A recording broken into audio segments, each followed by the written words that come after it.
bodi samozavesten in razmišljaj pozitivno. Naj te ena majhna napaka ne iztiri. Nalogo opravi čim prej, uči se sproti, pri praktičnem pouku počni stvari previdno in natančno za dober izdelek. Če se le da, se učimo v tistem delu dneva, ki nam bolj odgovarja. Vmes pa si vsekakor moramo privoščiti krajše premore. Sama sem med učenjem navajena hoje po hiši ali telovadbe.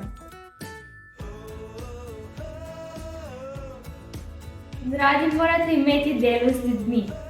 Optiki smo pri svojem delu tudi komunikativni, vztrajni, natančni in imamo željo po uspehu.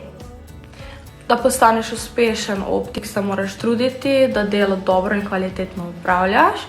Naše delo zahteva tudi motorične in tehnične spretnosti, zato je dobro, da si pri delu čim bolj natančen.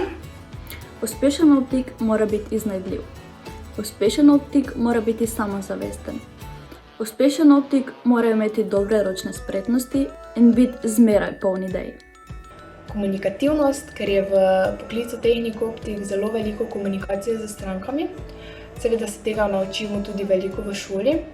In pa predvsem je pomembna dobra volja, optimizem in pozitiva, saj je to pot do cilja in do uspeha.